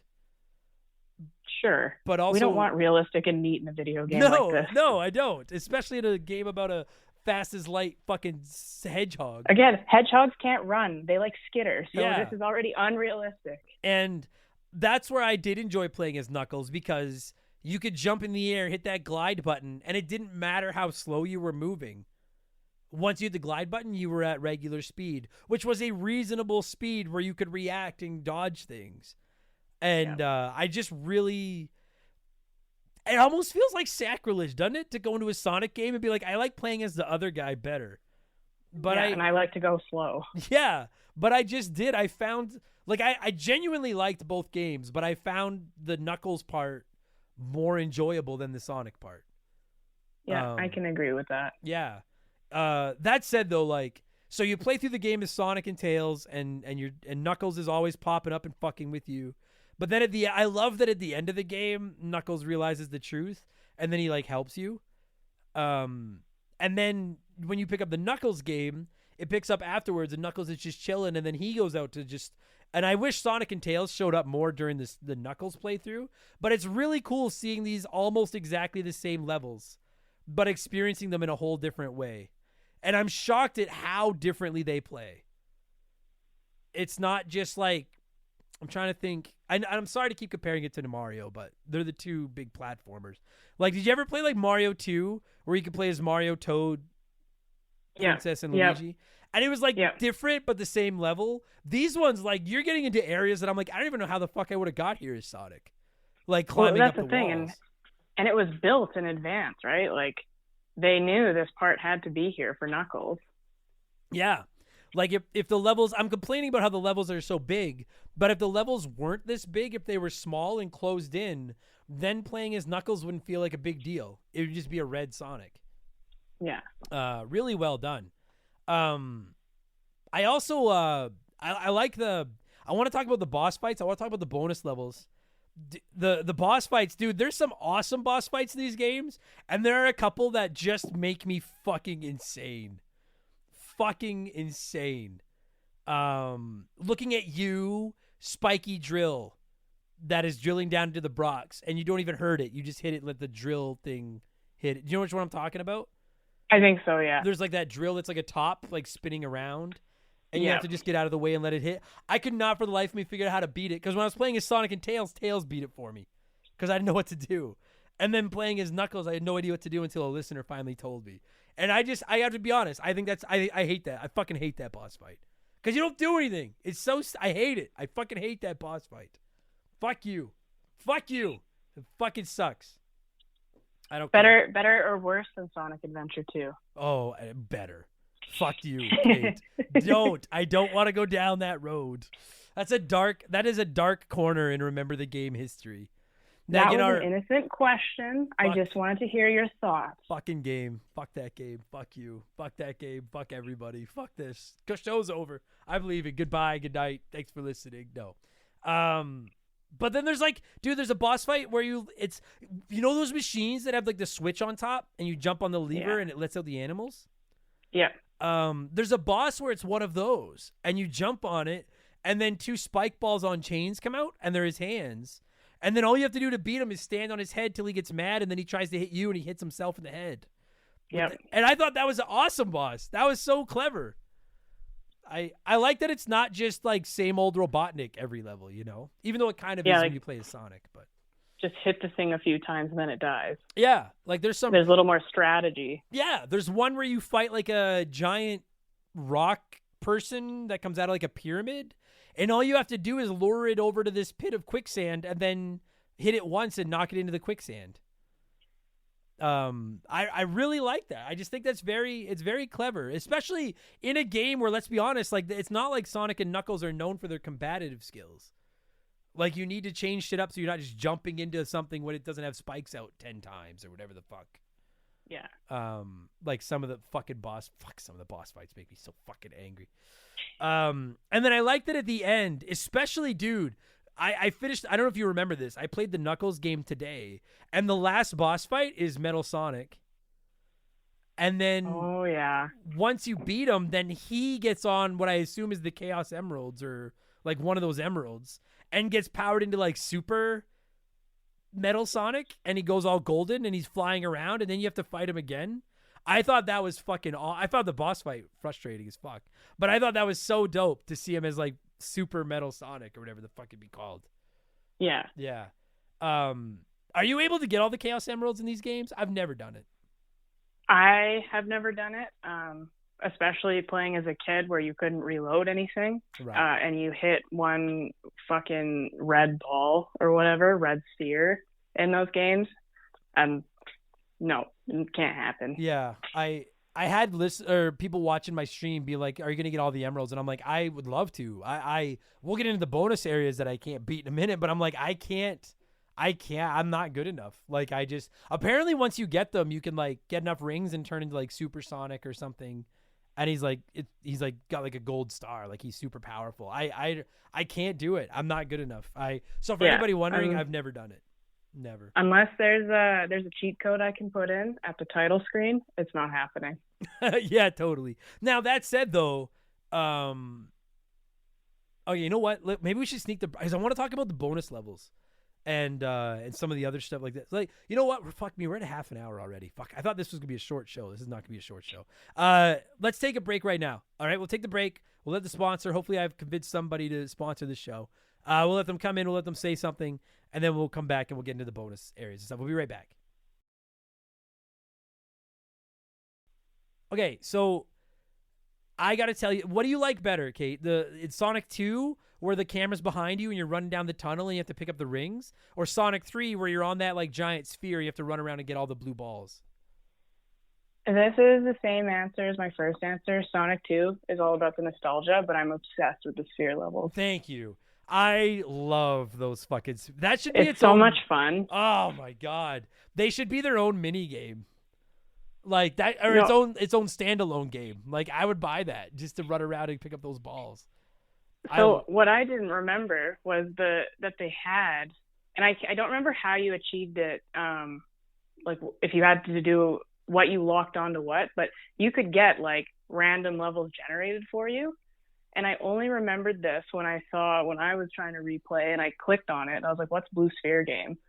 I was like, oh, that's the name of it. And it has these like 12-digit codes. And I remember like scrawling them down on pieces of paper when I was a kid, like looking in the couch for a pen to find these things. Because it does, like you can just play it and it generates the random little levels for you. And you can play all these levels of the Blue Sphere Game. Oh, shit. I didn't know that. Fuck me. It's like, yeah, and they're just random. And like every level has a special code. So if you write down that code, you can play it again. Oh, wow. I did not know that. Well, son of a bitch. I have learned something today. It's so good. Anyway, yeah, Blue Sphere Game is great. Yeah, there's so much. Now, I will say that like the thing about it is like that. Fuck. I'm sorry I keep ragging on that little shit, but like in Sonic 2, can we all, listeners, everybody agree Tails will fuck you in that mini game where you're running down the tunnel and say you need like 80 rings to move on to the next area and you're like, I have 79, Tails has 6, we're golden. And then sure as shit, Tails is going to hit that last bomb and loses 6 rings and now we don't get to go through. Fuck him. Tails sucks. He does suck. Whereas I love the ball game because it's just you. Like you might have somebody behind you, but it doesn't matter. And if by chance you never played it, you literally are running around this giant sphere, and there's a ton of red balls everywhere. But there's also blue balls. I know it sounds funny, but there's also blue balls, and you have to touch all the.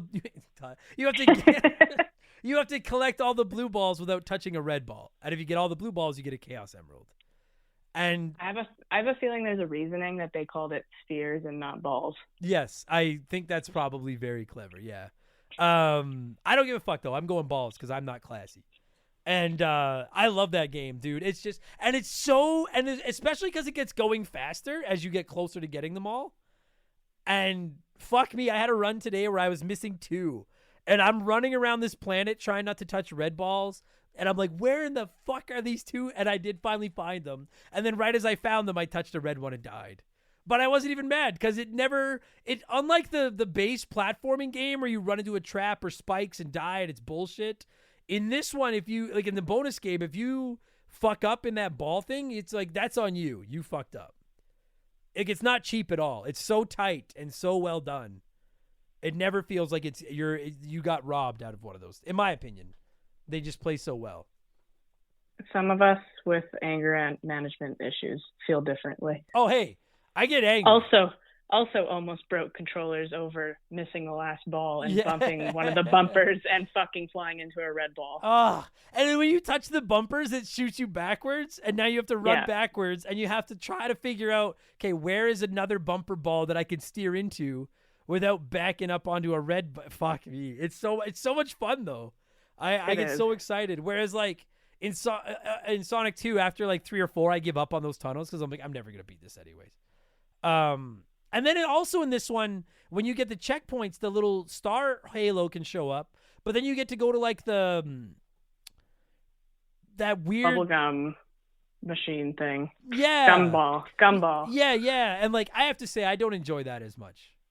No, it's sort of just a gimmick. It's not as thought out. It's just a weird pinball machine with no flippers. Yeah, no, it's not even close. It drives me crazy. I fucking hate it. Got to the point where I stopped. I didn't even go for it. I would just get the checkpoint and be like, my only focus is on getting 100 rings so that I can get another life that I know I'm going to need by the end of the game.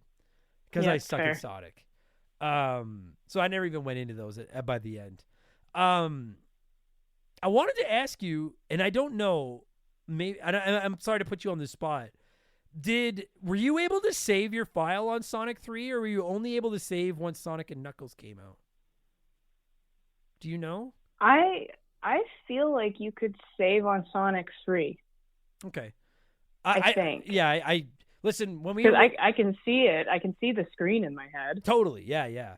I know that like when they released the Sonic and Knuckles adapter, like you were able to play as just Tails, and it kind of did which I do think is cool, even though he sucks.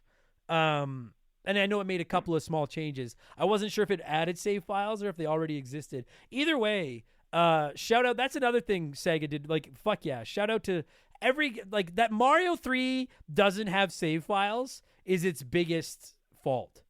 Drives me fucking bananas. And these games aren't even that long. You could beat Sonic in like an hour. But that it has saves is cash money. I'm a big fan of the save files in Sonic 3. Especially because you could have, and like you said, it's not like you could have 2 or 3. You could have so many. Yeah. And so if you have siblings, there's no fighting over who gets what saves. Everybody has one. Shut the fuck up. It was perfect. I'm a big fan. And it just looks nice that you can scroll through and pick Sonic or Knuckles or Tails. I love it. It just very clean. Very clean. Did you ever lock Sonic 2 onto this thing? 100%. That was the coolest part of my childhood. Okay, now I wanted to ask you, because I think I've played it maybe once, Sonic 2 with Knuckles, because I didn't own any of this growing up. So, like, is it literally, Like, do you still have Tails? I think you do. It's like Knuckles and Tails. I think so, yeah. And the levels are so small, like smaller than this. And you know in Mario when you get the cape and you can just fly over a level? Sure. Yep, pretty much. That's fuck. You just take Knuckles and you can go. I feel like I don't mean to shortchange Sonic 3 and Sonic and Knuckles because they're both good games and inventive and it's cool and everything, but like massive tip of my cap to Sega for being like, you know what? What if we put in a little bit of extra elbow grease and we make this thing compatible with Sonic 2? It's like the first ROM hack. Yep. Like it's like one is like a fucking DLC and then the other one's like a, hey, we hacked it so now you can play Sonic 2 as the guy that literally didn't exist when Sonic 2 came out. That's fucking crazy to me. That'd be like being able to go back to Mario World and play as Wario. Like that'd be fucking sick. Like high IQ moves, thinking of a game that you've already made a $1 gajillion off of, what, 2 years ago, 3 years ago, Sure. whatever it was. Yeah. And being like, yeah, let's make you all play it again. And if you don't own it, you're gonna want to go find a copy. Yeah. You know what? I was kind of thinking. I never went that far with it though. You're right. Like if you're the powers that be at Sega, you're like, this is because how the fuck do you market this? Like, keep in mind, this is like, I don't remember when, like mid-90s. This is the first time this has happened. How do you go to parents that already bought their kids Sonic 3 and they're like, okay, buy this one too so that your kids can basically kind of play like the second half of the game you already bought them? You know, like that's a tough sell. It's a great idea, but that's a tough sell. And then to add in that, like, oh yeah, by the way, that other game you bought them years ago that they don't want to play anymore because they've played it so much, now they can play it with the new guy as well. And if you didn't buy it for them, like you said, Kate, then it's like you better go out and buy yourself another game. And what kid got Sonic 3, Sonic and Knuckles and didn't, like if you didn't own Sonic 2, you had to go to your parents and be like, you better buy me Sonic 2. Yeah. I need that. Right, that's really smart. Fuck me. Good for them. That's brilliant. I think you got to take little wins where you can. Yeah, I don't think he didn't work with Sonic 1, hey? I don't think he did. No, I don't think so. No, I don't think he did either. But that's really clever. And you know what? I'm so glad that Knuckles didn't just become like a one and done. Well, he's that guy from the Lock-On, and then he's like, he's already, like, he has to, like, when you think of Sonic, it's not, you think of Sonic and Tails, but like, I mean, the second Sonic movie, they didn't wait till the third one to bring Knuckles in. They brought him in the second one because everybody knows Knuckles. Like, I would argue he's almost as popular as Sonic is. Yep, I would say so. I'm glad they kept them around. Oh yeah, we got to talk about the music because if we don't, I'm gonna get yelled at. Because people message me. Now I played Sonic Origins. I assume that's what you were playing on your Xbox, yeah? I have the Sega Vintage Collection downloaded from Xbox 360. Oh, sick. So then I wonder, because I don't know. I'll have heard the music by the time I edit the show because I'll listen to the music to edit the show. I haven't heard the original Sonic 3 music in so long that I don't know it. But apparently it is fucking magnificent. And I don't know if that Xbox version has the original soundtrack or not. Yeah, I'm not sure either. But because my understanding is Michael Jackson did a lot of the soundtrack. Yep, and it had to be a bit removed. Yeah. Which, like, we're not going to get into a debate about what Michael Jackson did with his time on this earth. But I think whether you absolutely despise Michael Jackson or you're a big fan, like, is there a single... You're a big music lover, Kate. Is there a music lover on the planet that doesn't think Michael Jackson is one of the GOATs? As far as if they are, they're wrong, right? And again, not defending anything that he, I don't even want to get into that, like, because that's obviously fucked up. But from a pure musical standpoint, he's fucking insane. And I, as a kid, because I liked Michael Jackson a lot as a kid, I had no idea he did the music for this game until I was an adult. That's insane. How the fuck did you guys get Michael Jackson? What the fuck? How? Right? Fuck me. I had somebody message me on social media and say, don't play the Sonic Origins collection because the soundtrack ruins it. And, which I disagree with because I don't know the original soundtrack, so there's nothing lost, like, I don't know what I'm missing, right? Like, there's nothing lost in translation. But I thought the soundtrack on Origins was fine. So I can't wait to hear what the soundtrack, the original one, sounded like. What's crazy, and like I can't remember because I was 5 years old playing this game. Fuck you, I can't remember. Yeah, sorry, I know. Fuck, I'm getting old. My back hurts just doing this podcast. I feel like just talking to you to do this show, like Chris Hansen's gonna come in and be like, "Hey, Adam, have a seat." You fuck. Anyways, yeah, go ahead. he's on his way. Yeah. I just texted him. Go ahead. Sorry. But this is such like a big another big marketing tool. I don't know if they used, like, if they mentioned this at all back then when they were dropping the game, or like talked about it or anything. Yeah. Because like, imagine that, knowing you have like one of like someone with 1 million top like number 1 hits, composing your video game, like composing the score, and making the music. Like that's a crazy thing. Yeah, I don't think they did mention it very much, because like to me, like that should have been. I remember the commercials for this, but like, how would you not be to everybody that has ears? By the way, that guy that literally all of you are listening to his music, Michael Jackson worked on this game. Like you know what I mean? Like, I don't know. Because he was in The Simpsons and he went uncredited too. That's crazy. I'm just trying to think of a game I hate today, which I can't pull off the top of my head. But if they slap Taylor Swift on there, I'll go buy it. Fuck I don't even care what it is. Like, I'm after it. I'll buy it on every console. Done. Oh my God, I love Taylor Swift. It says here, Michael Jackson's involvement. According to some involved in development, Michael Jackson composed portions of the Sonic 3 soundtrack but went uncredited. His involvement was denied by senior Sega staff. In 2005, Hector said that Sega had hired the American pop musician Michael Jackson to compose music for Sonic 3.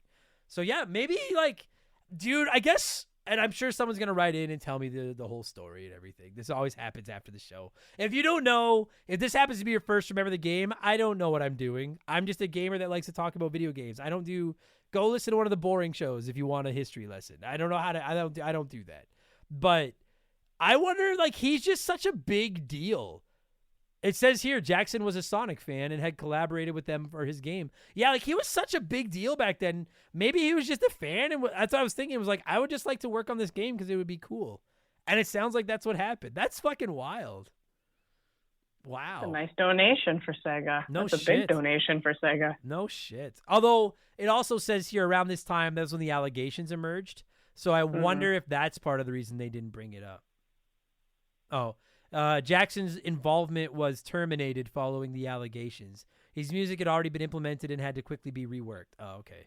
So maybe that's what it has to do with it then. Maybe that's why they weren't saying like, hey, he's involved, because at that point everybody was like, we don't want him involved. Yeah, especially on a game you're trying to sell to children. That might not. Yep. I don't know much about marketing, but in hindsight, actually, that's probably a good idea. Makes sense. That's wild. What a dude. So you've got this new character.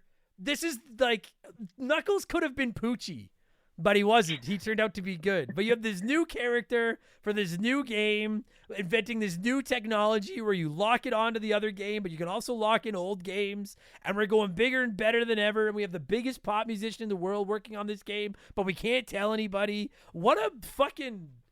This game should be studied. Like, the more I talk about this game, I'm like, what the fuck? We were just like in Nintendo Land. We were just fighting Bowser again. What the fuck were you guys doing on your side? This is insanity to me. Wow. I found a subject for your next expansion pass. No shit. A 6-episode chronological look into Sonic 3 and how it was developed and made. Jesus Christ. Sonic 3, Sonic and Knuckles should have its own episode of Unsolved Mysteries or something. Like, this is fucking wild to me. You should pitch that. There's a side hustle. No shit. But seriously though, like I everybody says this soundtrack slaps, and I know some of you Sonic 3 fans are gonna get mad at me. I really didn't think the music in Origins was that bad. I promise I am going to listen to the original music and put that one into this show. I'm sure it's even better. The game looks great. I think I love the creativity, and I love the inventiveness of the adding Knuckles and everything. I was impressed. Like, this was the first time I've spent with this game in probably 25 years. And I was really impressed. I feel weird to say I like Sonic 2 a little bit better. I just think Sonic 2 is a little bit more dialed in and focused, whereas Sonic 3, they loaded up their plate. They went for everything, for better and worse. I think it does some things better, and I think it does some things worse. Yeah, Sonic 2 is like you said, like the refined, like we have to slam dunk this or else our console's canceled. Yeah. But then once it was like a perfect hit type of thing, then you go in and you start taking risks. Yeah, I just like even replaying it, dude. Like, there's so many. Like, there's like a fucking seesaw on handles that you grab, and then you have to hold down to pull the seesaw down, and then go back up. Yeah. There's, dude. There's it's not the casino zone in this. I can't remember what it's called, but it's like the casino zone. It's the carnival one. Yeah. Which, by the way, I hate those levels. I don't know if you like. I fucking hate those What? levels. I know. What? I know, and I get that from people. But they fucking. The casino level in Sonic 2 is one of the best levels of all time. But like, there's especially in Sonic 3, I found that like I was always lost. I was always getting squashed by these fucking red and white spinning platform things that I had to Google how to get past one of them because I was standing on it. I couldn't get it to go down so I could go under the platform underneath. So I had to look it up because I was so fucking stuck. There's so many different ways to interact with the environment in this game. And I think sometimes it hits the mark and I think sometimes it misses the mark a little bit. But I respect how many different things they tried. It's just some of the little platforms and shit I got stuck on, and I couldn't figure out what the fuck to do. That's fair. I do like that there's not as much underwater as there's in Sonic 2, and I hate underwater. Oh, dude, underwater in Sonic games is the worst. Let's take the one thing you're supposed to do, go fast, and it'll completely erase it, and you can just crawl from bubble to bubble. And Godspeed. Which, again, another reason to play as Knuckles, because you can almost always find a wall to climb out of and get your air back. Yeah. Yeah, so much better. Also, something this game does better than Sonic 2. Dude, Sonic 2 is there's like a 3-level like factory area near the end. Yeah. And I fucking hate all 3 of those levels. And Sonic 3 didn't have any of those that were as bad anyways. I don't know if you remember what I'm talking about. I fucking hate those fucking levels. I'm trying to remember. I don't know if I do. I can hear the music from those levels in my head right now, and it gives me like anxiety. Also, Sonic 3 doesn't have a shit level on an airship where you have to climb around on the outside and fall all the fucking time. That's a great level. No, fuck you. I hate that airship so much. Really? Fuck me. I die in there so much because I can't figure out where to go and what I can stand on. And in Sonic 3, it's all good and fun. In Sonic 2, it fucking hemorrhoids. Fucking makes me crazy. Usually I walk around and tell people how proud I am of you, and I name drop you like you're someone famous, and I'm done with that for at least a day now because that's highly upsetting for me. That level is so cool. You're talking the airship in Sonic 2? Yes. Oh, I can't figure out where to go and what platforms am I supposed to stand on. I'm always falling and dying. For sure. You die a lot. You need 99 lives for it, but it's still really cool. I fucking hate it. Whereas I never felt like that in Sonic. Maybe I do like Sonic 3 better because I never once felt like that in this fucking game. I never felt lost or fucking... Well, I did feel lost, but I never knew what I couldn't fucking jump on. Actually, I got lost in the ice world in Sonic 3. There's like you just keep going down slides until you figure out how the fuck to break out of this area, and I got stuck in there for like 8 minutes. But that might just be that I suck at video games is all. That's fair. Yeah, I do suck, so. No, I just... For anyone that's like a Sonic fan, don't think I'm dunking on your games. I genuinely just... You're a reasonable person. I think you understand what I say without getting mad at me here. I've always felt that the Sonic games are better gimmicks than they are polished platformers. And I don't mean that in a bad way. But you play a Mario, you play a Crash Bandicoot, you play a Rayman. They just feel like tight, succinct platforming games. And when I play these, I know they're platformers, but there really is such an emphasis on that running fast gimmick. Do you know what I mean? That's fair. And I feel like if you're just like picking up the game and randomly playing, it's hard to follow the story, which it's not like a huge story by any means. It's the same as any other game. Sure. Like get the villain, stop him from blowing shit up. But I feel like with the games you just mentioned, there is more of like a pronounced story, where with Sonic, running fast supersedes the story. Yeah. I mean, that said, they really did try to tell a cool story with Sonic and Knuckles. Like, I'll give that. Yeah. Like, that's a really well done. I would argue that story's better than any story Mario has told. Fuck, maybe up to today, for fuck's sakes. Oh, the princess is kidnapped again. Go get her again. Fucking get her again. But I want to make sure I make this clear. I'm not dunking on the I get irritated with that running fast mechanic when it kills me over and over again, but I always have a good time playing Sonic games. Like the gimmick. Well, I always have a good time playing the original 16-bit 2D Sonic games. I don't want anyone cutting it out and be like, he loves Sonic Adventure 2. It's the original ones. But when that speed mechanic works, dude, these games are like playing a Saturday morning cartoon. Like, they're so That's bright. a good analogy. And A good comparison. They're just like, I really enjoy just looking at them. Like, they're truly just really special, fun. They're such a big part of our childhood, you know? They're so pretty. They are pretty. They're fucking pretty games. And even just, like I say, replaying it today, I was blown away at how good it looks. And then, again, as we wrap up this story, like, I don't know if lock-on technology's been used or done again. I guess maybe, like, stuff like the Super Game Boy on the Super Nintendo and stuff like that. But, like, this is revolutionary as fuck. People need to put more respect on Sega's name. And you know what? I'm trying. There's a Pokemon game, I feel like, that kind of had the same thing.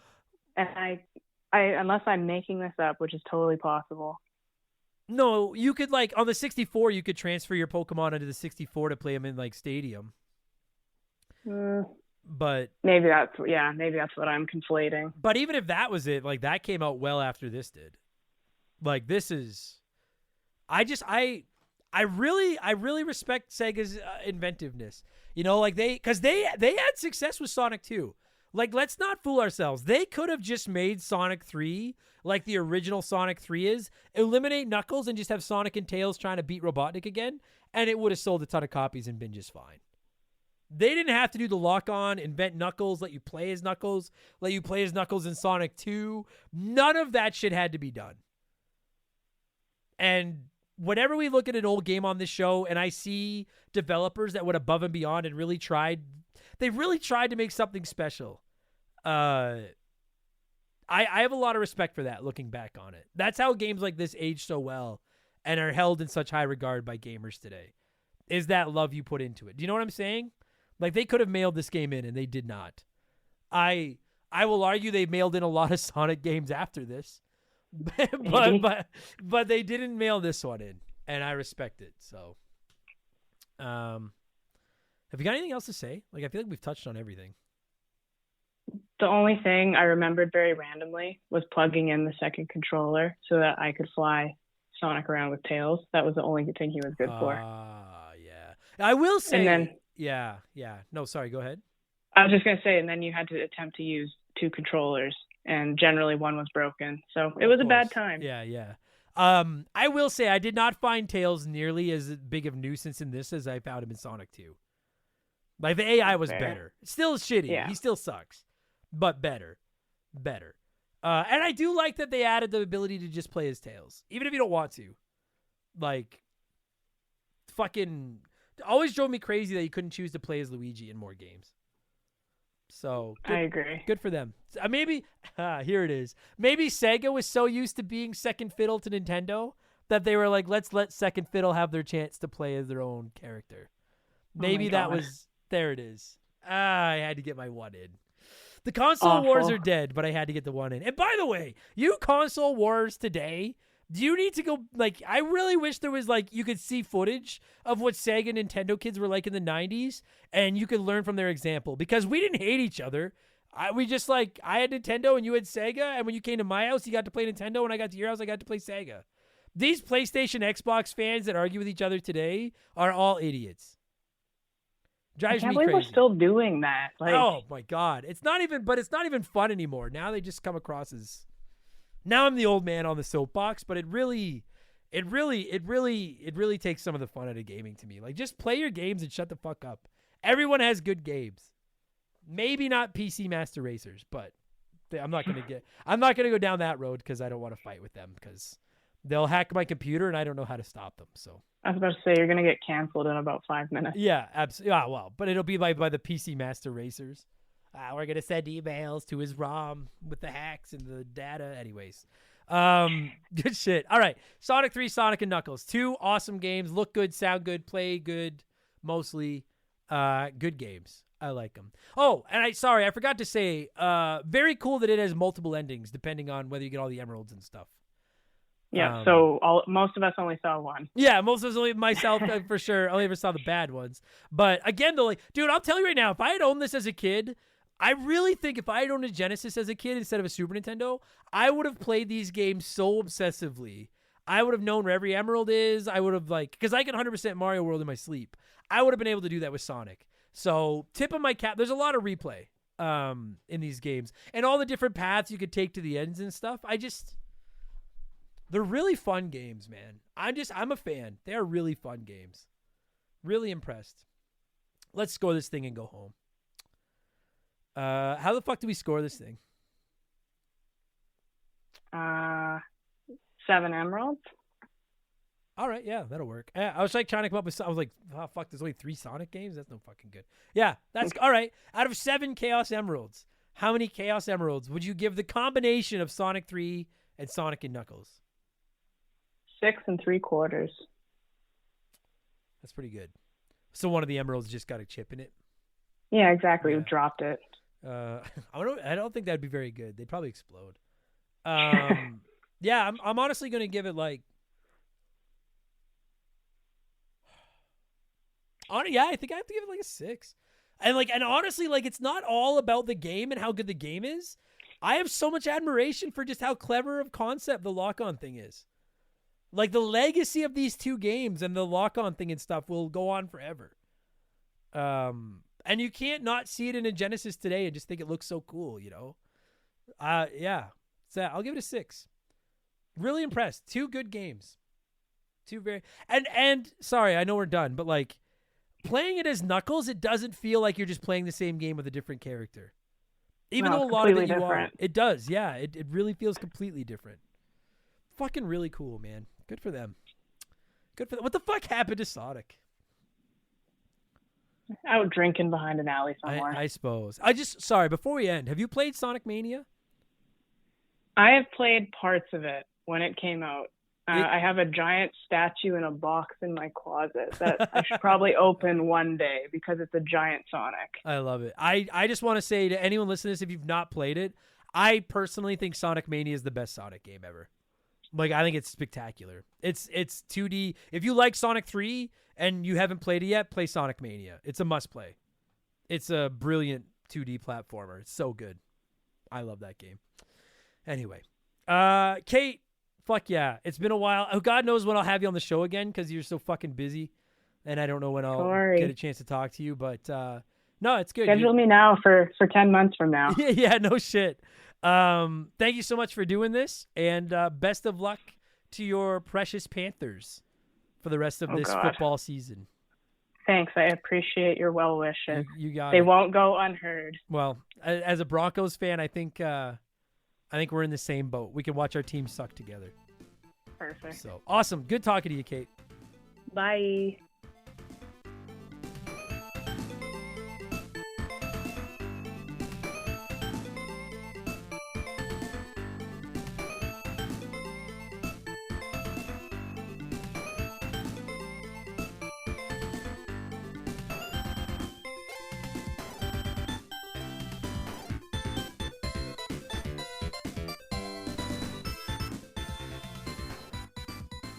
And that is going to do it for this week's episode. Kait, thank you so much for giving me a call and talking Sonic 3, Sonic and Knuckles. You know how it worked. All the games. And to every single one of you hotheads listening to this right now, whether this was your first Remember the Game or your 265th, thank you so much for the support. I appreciate it more than you know. Listen, if you liked this, maybe leave us a nice review, would you? I don't know. I'm not sure what they accomplished. The other shows ask for them, so I'm going to ask for them too. That'd be really nice. And if you want more of these, patreon.com/remember the game. Subscriptions start at just $3 a month. $3 will get you 2 extra shows a week, expansion pass and game patch. Or $5 a month will get you 4 extra shows a week. Monday through Friday, you've got a new podcast to listen to. It's awesome. You also get instant access to hundreds of archived episodes. You can finally download them all on Spotify and view the backlog on Spotify. You can find that link at rememberthegamepodcast.com. And you can also join our Discord, vote in our Patreon polls, right into the show, DM with me. The perks are, I mean, they're not endless. I guess that's false advertising, but the perks are good. Lots. There's lots of perks. And you help keep the bills on around here, which I appreciate. I'm on Twitch. You can find me over at twitch.tv/memberthegame whenever I have time. Lately, I've been playing F099 on there. It's good shit. And we have a P.O. box. You can find that address at rememberthegamepodcast.com. Don't send me big gifts. Just shoot me a nice letter, a postcard. Let me know where you're listening. I'll write back if you include a return address. I've got a couple things lately that haven't had return addresses. I can't write back. But if you just send me one, I'll write back and we'll be friends. Okay? Is that everything I want to plug? Oh, yeah. And our sale on our merchandise is running until the end of the month. So rememberthegamepodcast.com, save 20%. Good stuff. I think that's it. That's good enough. I will be back tomorrow for our Patreons with Expansion Pass 179, my F099 review, Game Patch on Friday, where we'll get into all these Microsoft leaks, the Unity story, and whatever else is going on. And I'll be back next week with a whole other slab of podcasts, including Remember the Game number 266, which, if the stars align and I have time to finish it, will be about Star Wars Jedi Academy for the original Xbox. Fuck yeah. I'm going to thank some patrons and leave. Thanks for listening, everybody. I'll talk to you on the next one. Cheers, so long, goodbye. Remember the Game is brought to you by our Patreons. I could not puke up all the content I turn out every week without all of your support. The following people are at the senior executive vice president level or higher at patreon.com/rememberthegame, and as such, I am contractually obligated to say thank you to them as quickly as possible. So a huge thank you, in alphabetical order, too.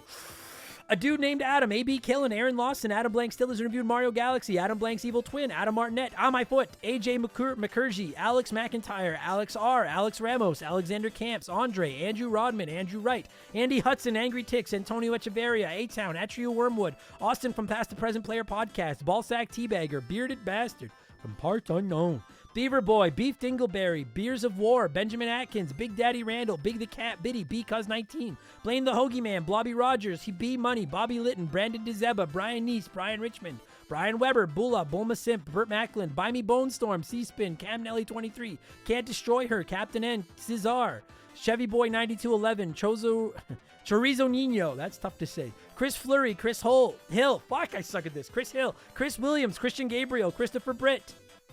Now my computer's frozen. Damn it. Chugger22, Cody Richardson, Cody Thompson, Colin Bollinger, Dakota Guy, Dan Fusselman, Dan of DNA Gaming, Daniel, Darth Skywalter, Dave McGee, Dave Thompson, David Schroeder, DBXJ, Decoy Man, Dem Boys on the Roof, Denzalo, Digital Dave, Donnie the Dude, Walter, Doogie, Doug Dorn, Dr. Nightmare 23, Jugs of Venom, K, Elephant Calves, Elijah Burns, E-Man Trucker, Eric James, Eric Hopewell, Esteban Navarro, Fallen Snow Kiku, Faded Sufferance, Flinny123, Franklin Badge, Fraser Burns, Frosty Bear, Frosty Fee 492, Fuzzy 99, General Fury, G9PSX, Gabe, Glue Scappin, Graham Kennedy, Guy Who Does Things, Hagel Waffle, High Plains Drifter, Hired Goons, who? Hitchy Poo, Holmes, Itchy Nutsuru, Ian, it must be Ian.